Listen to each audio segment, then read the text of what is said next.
Matrix and team structures, they sound very different, but they're really very similar because you have a group of people that are working on a project. And a lot of times that work on a project is that may have multiple bosses in it. Now, that sounds interesting. It can be confusing. It just depends how good the people are and how much good communication happens. Team-based structures, they have self-directed work. You may get a person, you may have a marketing person, a manufacturing person, an accounting person, and somebody else doing this all together as a team, and you talk between each other. It's a cross-functional aspect that you're trying to get all the people to make that project really focused and successful, and you grab whoever you need.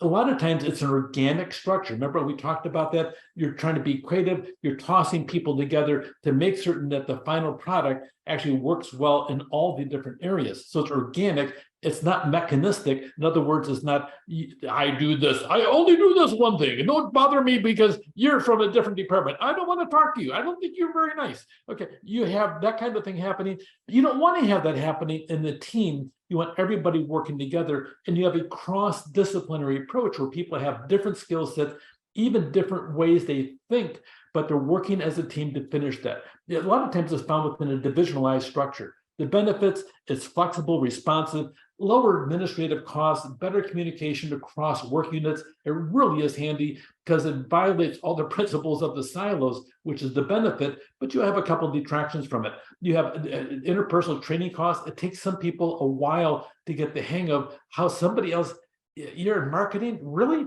Yeah, you guys are nuts, I heard. You're just like, what do you mean I'm nuts over here? You guys are manufacturers, so rigid. You have to first of all get over the cultural bias against the different departments against each other, but then you have to sit there and bring up, so it takes a while to establish a really good team where they have good communication and they can laugh with each other while they're doing high stressful things.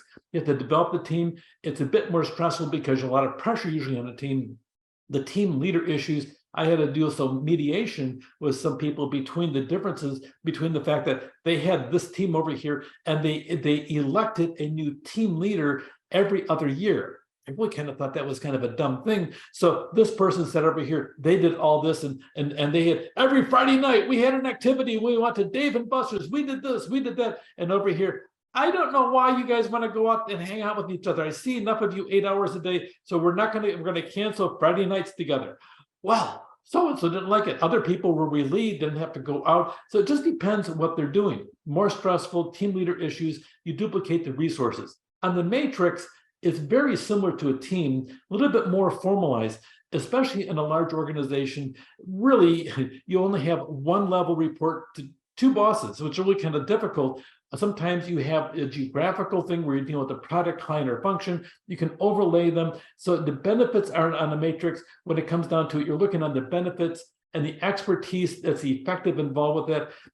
Sometimes you'll have a product manager from marketing, a product manager from manufacturing, a product manager from accounting, and they work underneath their own silos, but then you have a team leader dealing across things. So you have two bosses a lot. Sometimes it gets really confusing with three, and you got to report to three different people. So matrix sometimes is really effective, but usually use it for project management, and it really focuses on that. You have a problem sometimes with conflict of managers who share power, and two bosses can dilute accountability, especially with some clever employee that knows how to manipulate against each other. He said that, I'm going to talk to her about that. He said that, I'm going to get a hold of him and just grab him by the ear. Yes, how dare he say that? And then you sit back and just kind of enjoy it. Yes, I've seen that happen too as well. So you can be dysfunctional, have a lot of stress, but the benefits are you can get things done quickly if you know how to operate the matrix and make sure your communication stuff is all lined up. Matrix and team structures, they're popular, especially on specific project management programs you have. Teams and matrix, they move quickly if they can resolve the multi-boss issue. That becomes a problem. Whenever you decentralize employees into groups, here is the number one rule. The flat organizations, I know that's it's a big fat, everybody says, oh, let's go flat. Let's get rid of the hierarchy. Listen to me closely. If you get involved in this, you need to train your employees a lot more intensely than any other type of structure. The text doesn't talk about that. I'm telling you from experience, if you decentralize, if you go flat structure, make certain you have excellent training so everybody knows what's expected of them. the matrix and team structure that can be fabulous if you pay attention to the multi-boss issue and also great training. Take care.